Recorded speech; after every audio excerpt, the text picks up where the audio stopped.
So, Dr. Valluri, thank you so much for taking the time. I know that you're very busy. And today our guest is Dr. Kartik Valluri. He's assistant professor of cardiovascular critical care at Baylor College of Medicine. So thank you so much for taking Welcome. the time. Thanks for having me on. This is great. So if we could start, could I ask you how many patients have you had so far, and what is it like at Baylor, at the hospital right now in terms of COVID-19? Okay, so I'm part of a group of hospitals. It's called the Texas Medical Center. It's the world's largest medical center in regards to sheer volume and the number of hospitals in one area. So three major hospitals here are Herman Memorial, Methodist, and us, Baylor St. Luke's Medical Center. And for us, we have multiple satellite hospitals, multiple satellite urgent cares and ERs. So the way Houston is structured is like, you gotta imagine a circle, and in the middle of the circle is us, and every ring outside of it is like the rural or suburban areas that all trickle into us. So we've had, as of today, official numbers, I'm not gonna quote, but we've had a lot of persons of interest. I'm talking around range of more than 10.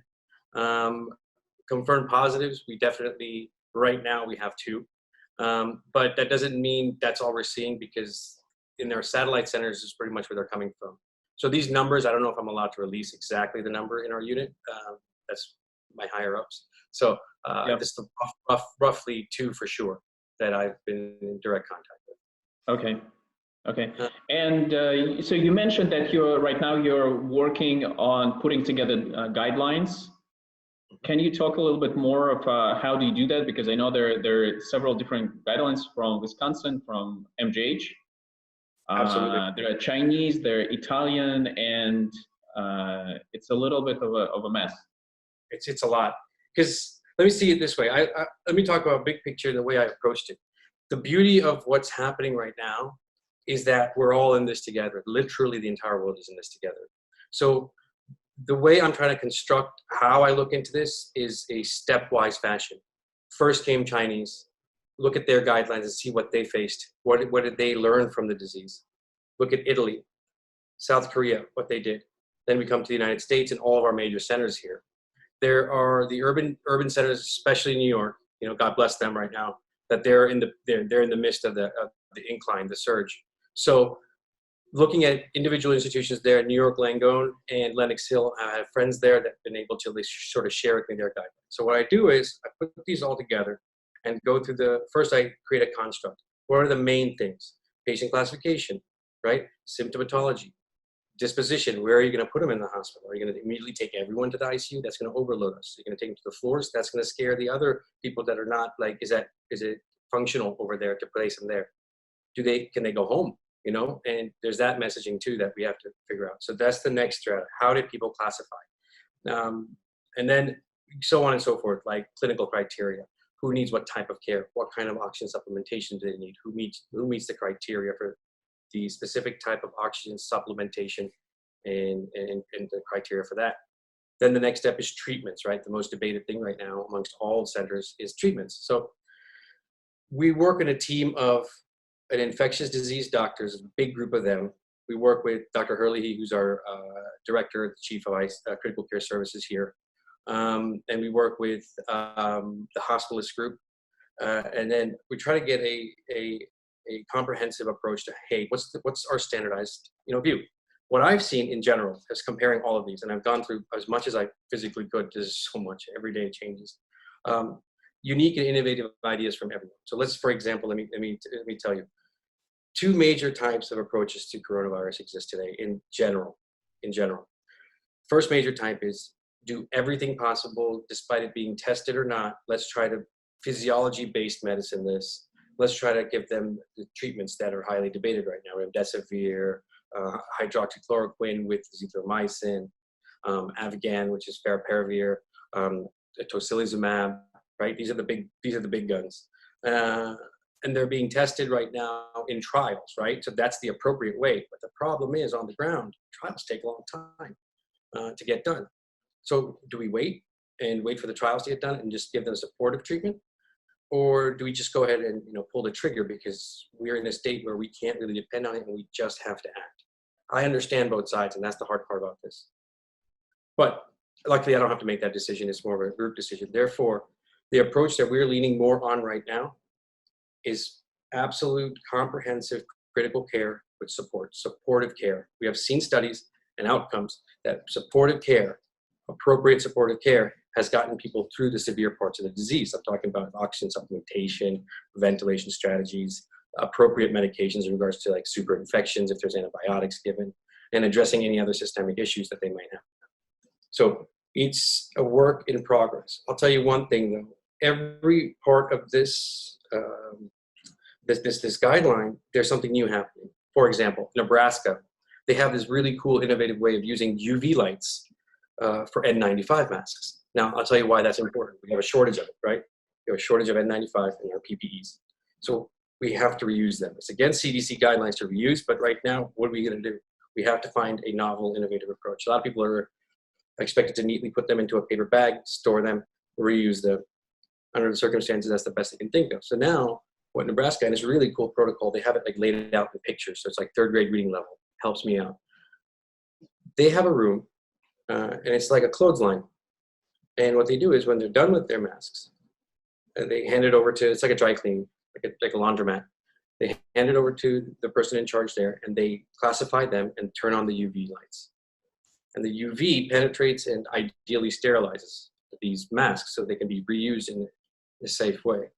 There's a lot of stuff out there regarding ovens and autoclaving these things in a way. Mm-hmm. But it's such a dynamic situation that we're all in, and everything's changing and people are trying this and that.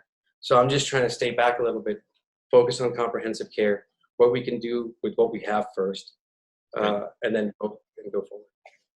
So what else did you find interesting exploring? Because so I've been following discussions in the group, and it seems like there is a lot of interesting ideas there, and there is a lot of data that is being communicated on Facebook physicians groups. Right. So can you share what are the interesting ideas have you picked up? All right. So a few interesting ideas that I've come across is, as I just explained to you, the Nebraska UV sterilization thing. So let's go through patient classification and patient testing, right? So I honestly think the biggest burden is on primary care and urgent care and ERs, right? They're the front, they're literally the point of contact. Other than EMS, right, and our first responders, they're the point of contact. You have human psychology behind this, complete anxiety. If you have a cough or cold or whatever it is, you're going to imagine in this day and age, it's corona till proven otherwise, right? Yeah. So there's a lot of psychologists and psychiatrists getting involved right in the forefront to calm them down and try to clearly explain what these symptoms are. You might not have it, and even if you do, it's okay. It's okay. You can go home because you don't meet certain criteria. You're lucky. You're not there yet. So be at ease. So there's that aspect of how you approach patient care, anxiety in the social realm. I think can we actually talk a little bit more? So there is there are several categories of mild, moderate, severe, and critical severe, right? Could you tell our listeners about each of classification? How did you decide? Sure. So we're still developing this right now, so it's not 100%. However, let's say mild, right? Let's just say mild. Mild, if you're categorized as mild, you have a low grade or a mid grade fever, right? That's not high. It's not 100.2 and above or 100.4 and above. That's number one. Number two, you might have a sore throat. You might even have a dry cough. But you're not short of breath. You're not increasing your work of breathing. And if you check your pulse ox, you're above 92%. At that point, the best option for you, if you have these symptoms, is sure, get tested. Go home. Make sure if you go home, you have an isolated room. Make sure you practice standard precautions, washing your hands, separating and distancing yourself from loved ones for at least 14 days, right? At least 14 days. It's hard to do, and it puts a lot of burden onto our patients to do this, but is the best way to keep them out of the hospital system where they have an increased risk of getting worse. And also it reduces the stress on the hospital systems. That's number one. They're mild. Okay. So actually, let me ask you also about the mild symptoms. So what do you recommend? what is the standard of care for the mild? The standard of care is just, I'm telling you, supportive care, right? You don't need to get treatments. You don't need to get hydroxychloroquine. You don't need to put yourself with these experimental meds because they have a lot more adverse effects that, you know, than the benefits right now. Right. If you want to be, you know, I don't care, I'm going to try everything, then you know, individually, I can't stop you from doing that, nor can I recommend anything. However, what I'm going to operate on and how I believe it is, keep it simple, right? Keep it simple and keep it supportive. If you're at home, as I said, nothing, just go through it. Supplements are great. You know, there's some things that even your paper had, which is really cool about like quercetin and zinc and all these different things. Sure, try it. That's right. safe. So would you recommend, I've gone through several more papers. I will share them, send it over to you. So there are some recommendations that vitamin C, D, and multivitamin, and in terms of vitamin C and D, sort of extra more than RDA. And also, so is it something that you think is worthwhile from physician's perspective for mild? So from my standpoint, let me tell you it this way. I have yet to see studies that prove it one way or the other. But one thing, number one, they're over the counter. Number two, the side effect profile for them, if you overdose, yeah, anything you overdose, you're going to get hurt. If you take an appropriate amount, appropriate dosing, what if you do have a benefit? What if suddenly you do get better? Who am I to sit here and say it doesn't work? I can't do that. I've not run studies. I haven't tested them. I know one thing. They're available. Why not try them? Right? In the appropriate dosing, right? If you take too much zinc, though, for 2 weeks, let's say you take zinc for more than 2 weeks, it starts affecting your immune system and the fact that they downregulate or inhibit your white cells. So it sort of reduces your immunity after a certain point. But that's overload. That's overdoing it, right? Yeah. So things like that you need to look out for. And it's copper deficiency, I think they cause. Like hyperzinc causes copper deficiency or something like that. Anyway, the point is, yes, try it. Try the supplements. It's safe. You can do it at home. Have it brought to you by someone who's okay, or have it delivered to you by our awesome, like, delivery people who are still, you know, providing us with supplies. Sure, that's one. Next thing, hygiene. Next thing, rest. Avoid NSAIDs, you know, avoid ibuprofen. Avoid anti-inflammatories, because there's a concept out there, might be a little responsible for that. Oh, this is an inflammatory situation. It doesn't work like that. Just because you take an anti-inflammatory doesn't mean it reduces your inflammation. You can't just pop an Advil and expect, you know, the immune system to go away. It doesn't, it's a lot more complex than that, you know? And then the next thing that I would recommend for them is green teas. You know, they have been shown to help. This is the time, if you're mild symptomatic and you're sent home or you're asked to be at home, is you try these. This is the best time to try healthy, safe supplements to see if they work. But as a doctor, I can't say, yes, they work, because right. We just don't have the randomized trials. Exactly. So there's one protocol called the Merrick protocol out of Virginia. And this is applied for patients with shock, right? Septic shock, and to see if we can mitigate their pressure requirements or their just general outcomes. They're started on high doses of vitamin C, for example. And I know a few institutions who are just starting it from the get-go. Is it proven or not? No, maybe they're trying to prove it, right? I don't know, but we're literally, it's like the Wild Wild West right now, right? Yeah. And then, but it's an educated Wild Wild West. Exactly. That's where we are. Now, so, and can you talk more about moderate and severe cases?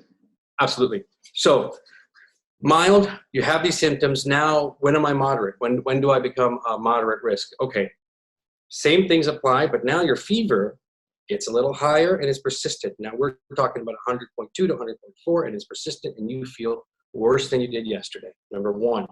Number two, very important finding here.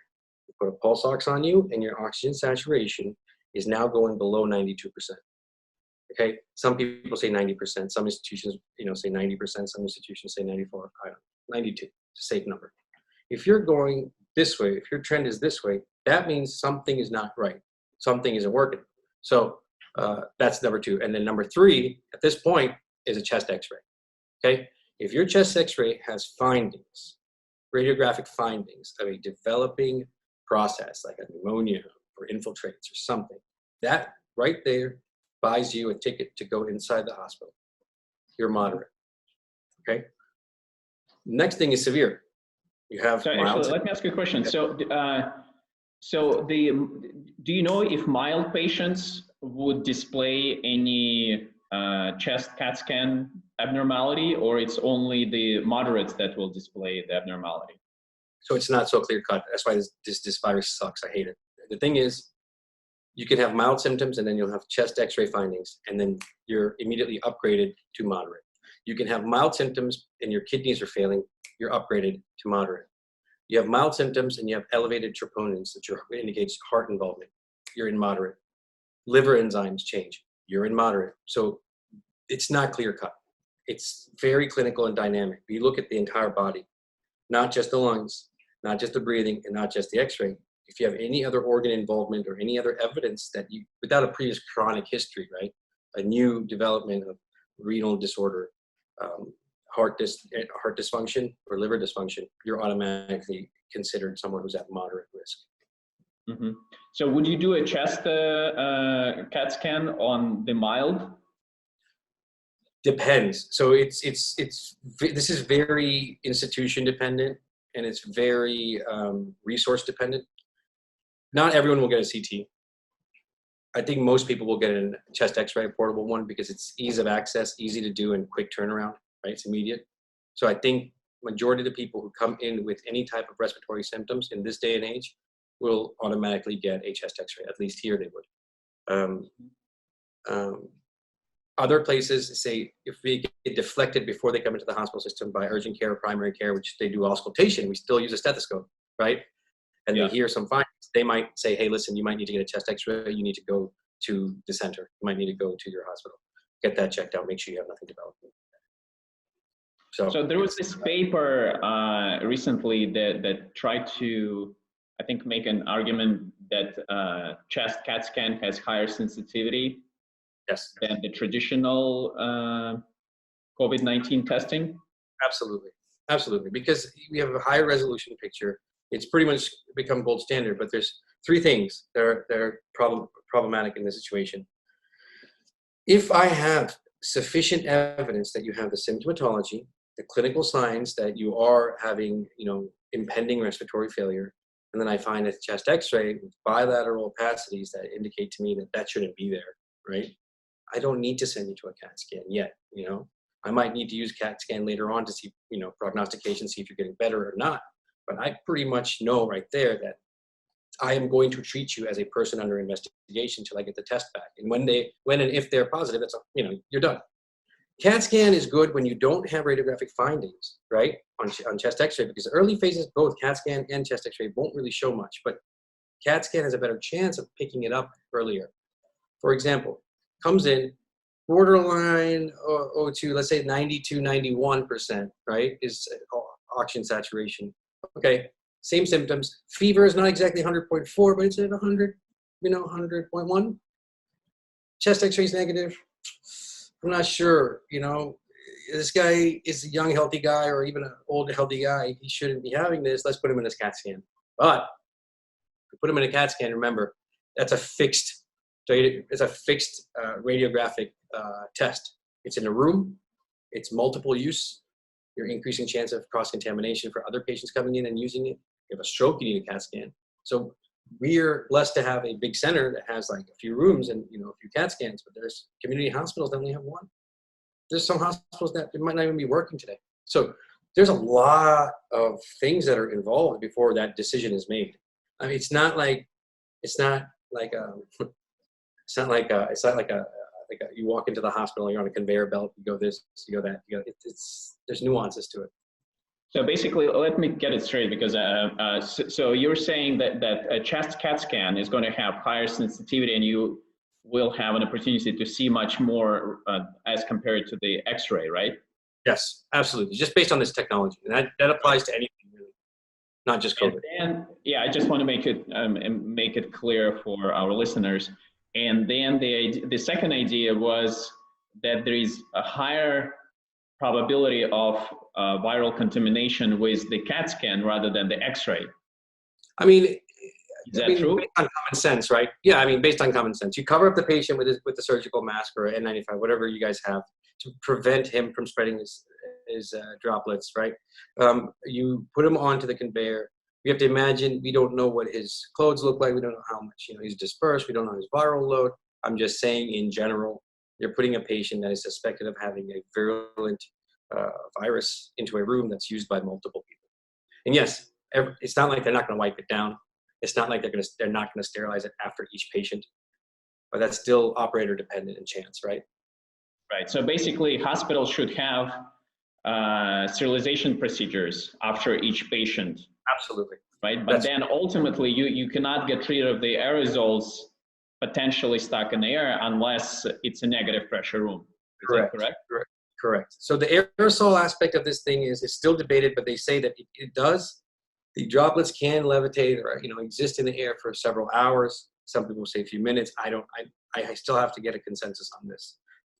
Aerosolization is a different thing. That's what we do to make it go into the air. For example, BiPAPs and all this stuff. But yes, that's the key. But the sterilization techniques post every patient should exist. It takes time. Imagine New York City right now. How many people need CAT scans? They're just every minute there's people coming in and in and in. How many CAT scans are you going to do on every single one of them? And in between those, how much are you going to sterilize? It takes a good amount of time to make sure that room is pristine before the next patient comes in. Right. We're at this point in time, Houston's safe in that aspect. We don't have the surge yet, but we're preparing for it. We're looking at our cities and preparing for it. So there is really no good solution here, because essentially we're exposing patients. If a physician send them for a CAT scan, then it could expose uninfected people or asymptomatic people to more viral load. Conceptually, we don't have rates, we don't have epidemiological studies on this right now, but I mean, based on just the way this spreads, sure, you have to consider that. You have to be safe for everyone. The techs that are operating the CT scan, the radiologists there, you can send them to outpatient diagnostic centers if they have a protocol and a policy to accept these out, from the clinics and stuff like that. And that I'm not sure, because my life is inside the hospital. Right. Okay, so going back to the moderate cases, so what is your understanding of treating the moderate cases right now? Right. So now we're getting into what, this is the crux of it all, right? Escalation of oxygen supplementation. The basic pathophysiology of this virus is respiratory distress. So once a patient has respiratory distress, the first thing you need to do is supplement oxygen. The escalation and just to clarify for our listeners, respiratory distress is increased work of breathing, number one, or your tachypnea, right? Respiratory rate greater than 20. That's number one. Number two, dyspnea, hypoxemia, in which your oxygen is not going into your bloodstream at the adequate amounts of greater than 92%. You're dropping, right? Any type of respiratory, wheezing, pain, chest wall pain, pleuritic chest pain that's causing any type of discomfort which limits you to breathe. These would be categorized as respiratory distress, okay? Basically, oxygen not going into your blood in an adequate amount of way for various reasons, okay? That would be what my answer for respiratory distress would be. Okay, thank you for clarifying. Okay, going back to the treatment. Yeah, so they come in respiratory distress. So it's a spectrum. It's not one size fits all. There could be very calm people with high pain tolerance and a lot of control, yoga people. So they'll just be calm and they'll breathe, but their numbers are reading low despite them being calm. I consider that respiratory distress. At that point, we need to supplement oxygen. The first form of supplementation is nasal cannula. A tube, two prongs that go into your nose, and on the wall we have liters of oxygen per minute.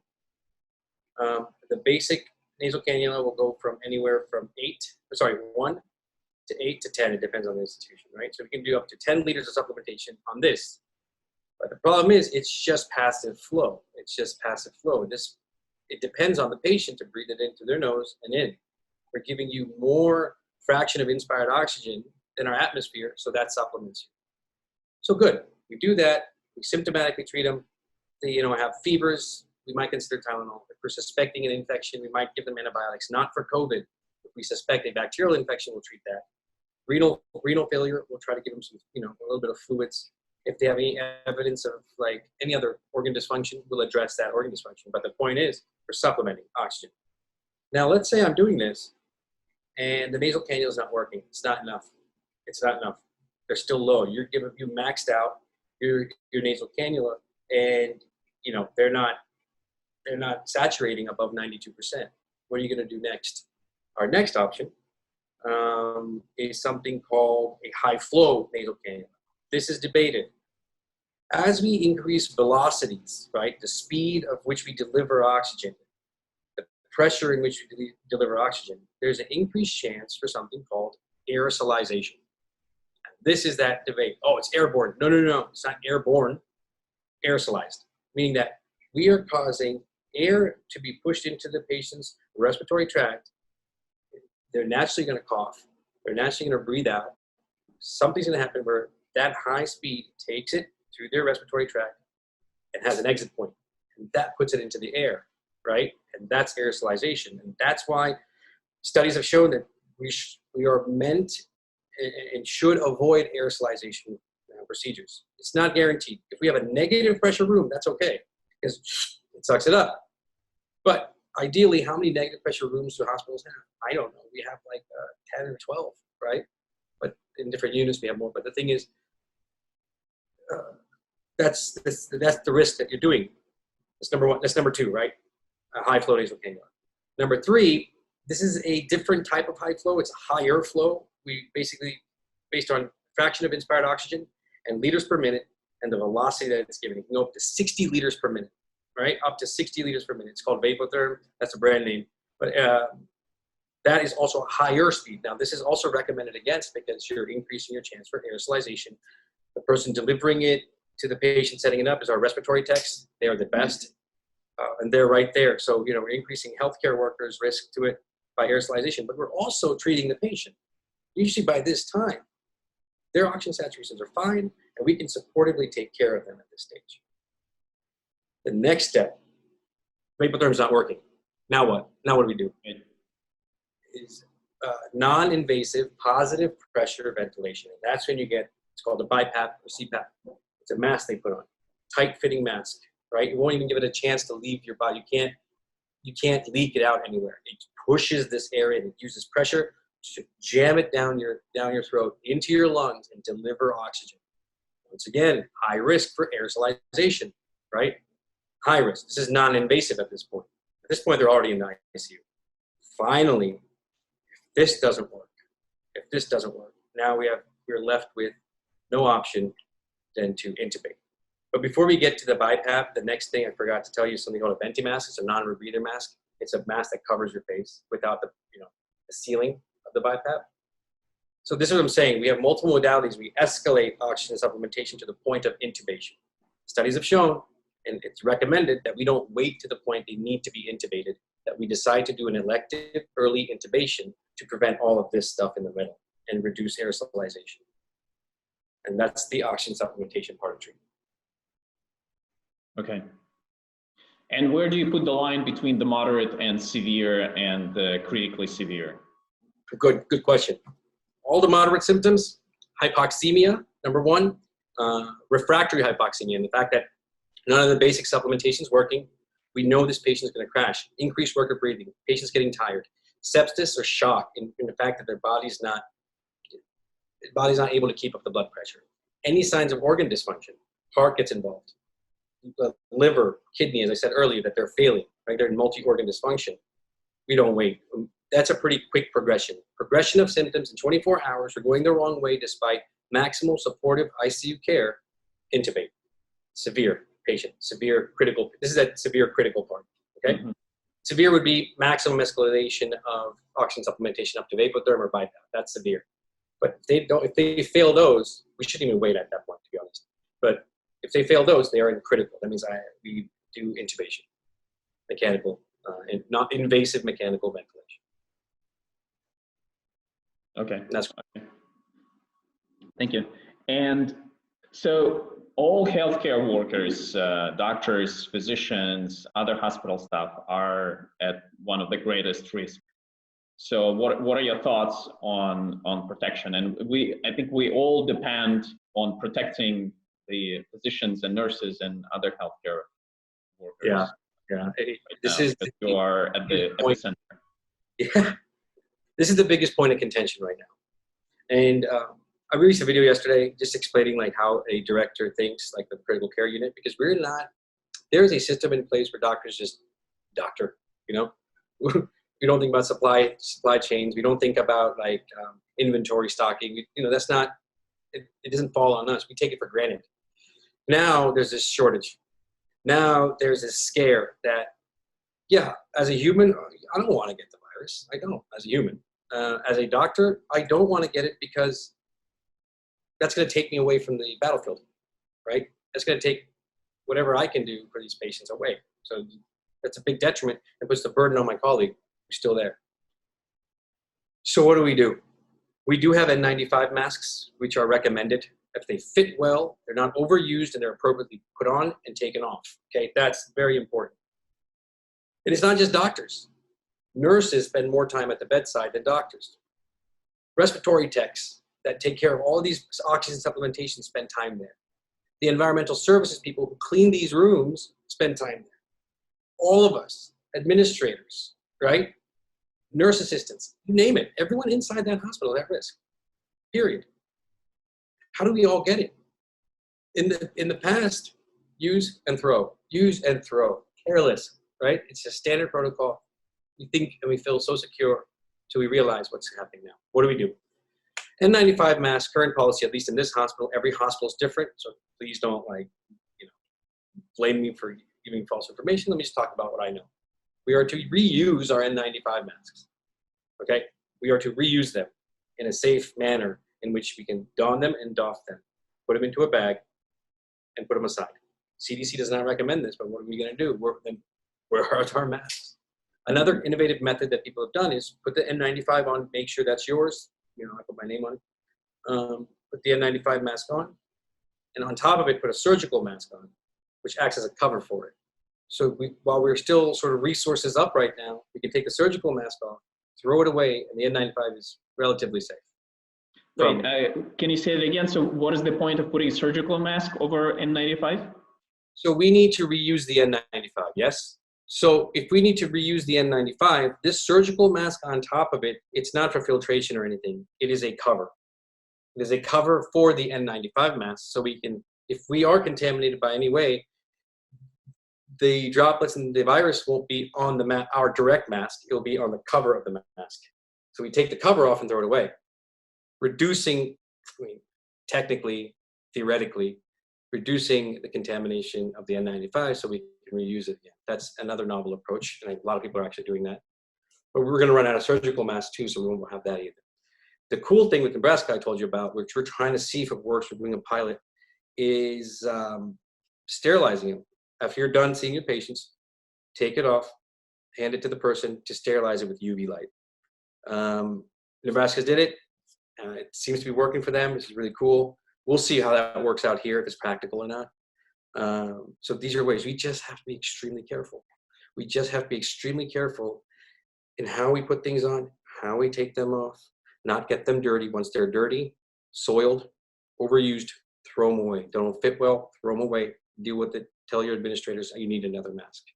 We'll find one. In the meantime, while we do this process, God willing, the entire country's mobilizing right now. All our industries are mobilizing to provide and produce and manufacture more masks. And that's the hope that's coming down the pipeline, that we will get more masks in.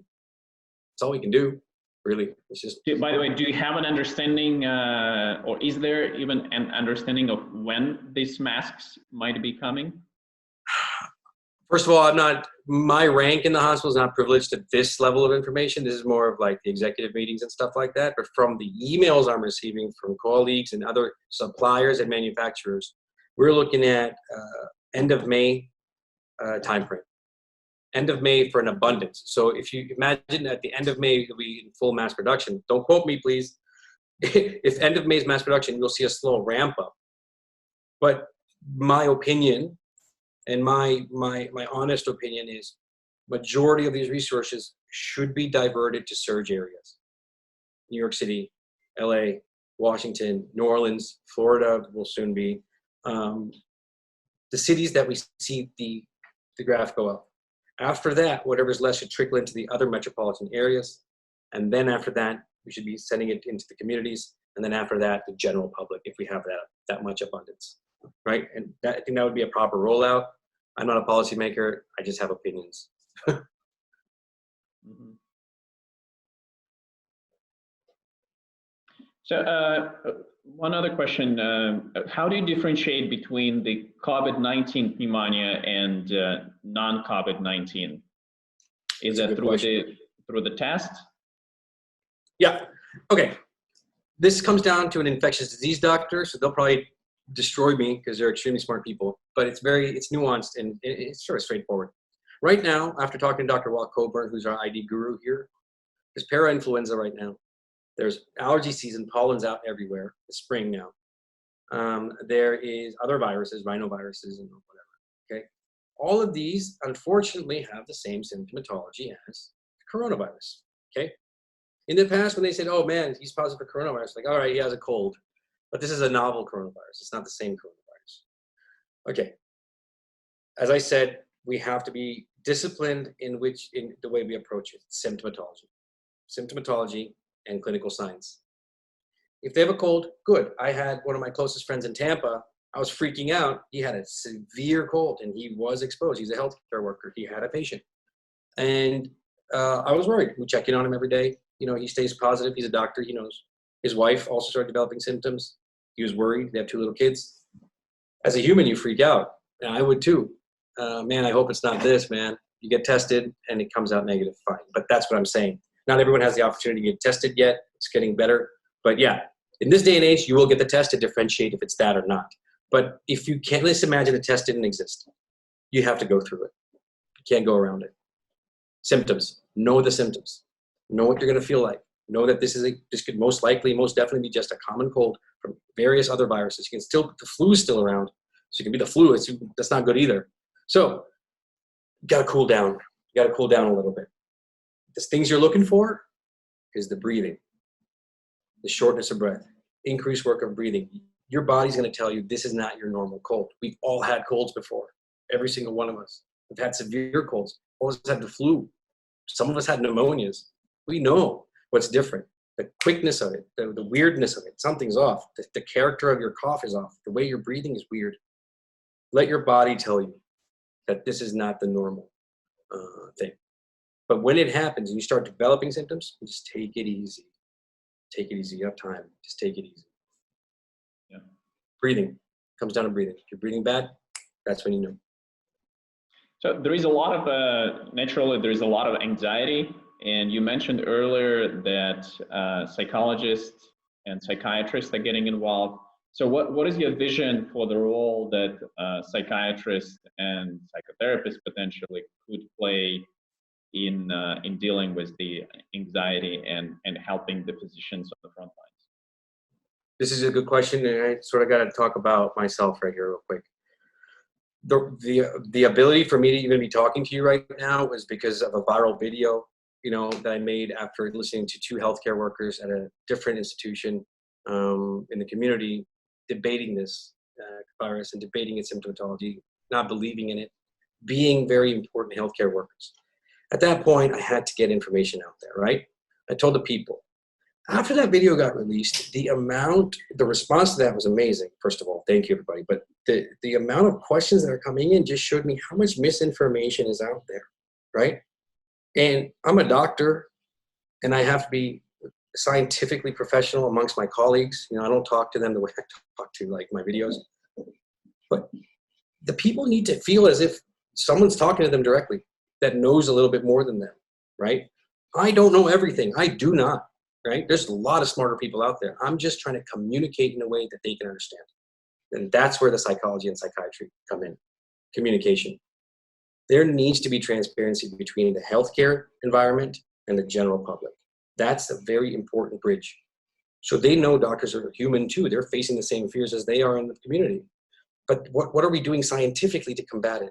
How is our anxieties and stuff getting reduced? Because we know what works. We know social distancing works because the battlefield is out there. The front lines are in the community, not in the hospital.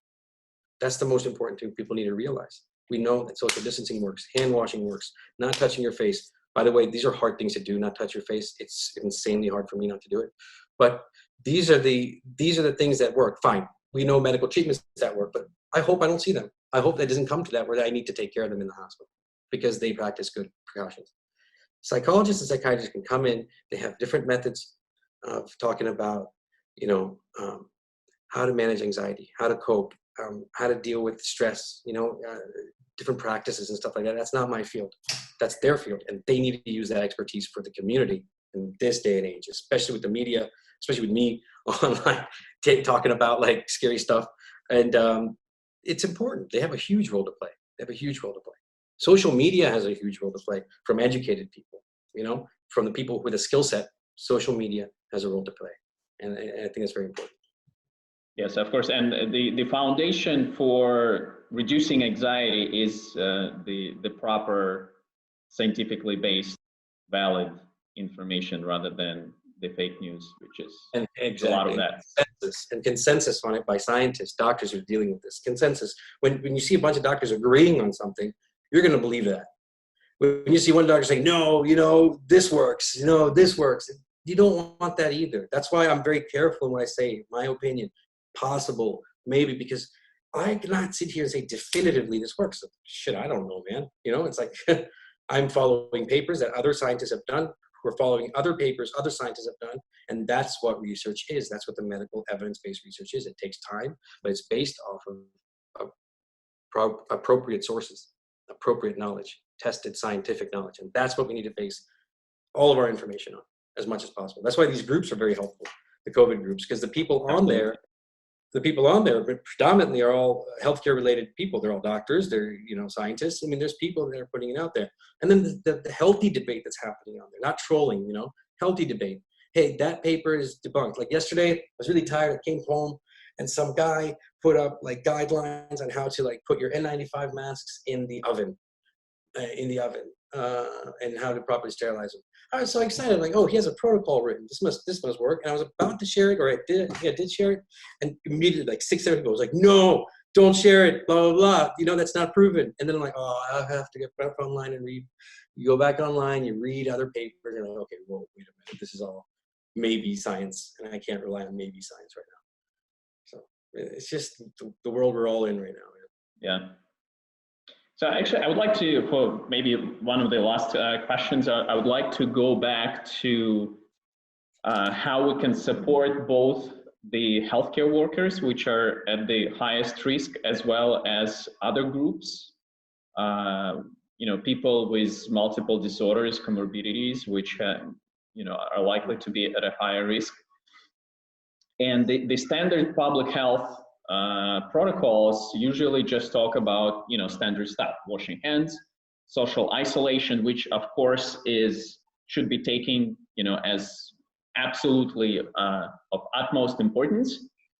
But there are other means of so let me rephrase that. So if we know that we are going to be, most of us are going to be exposed to the virus, then the question is how sick we're going to get after being exposed.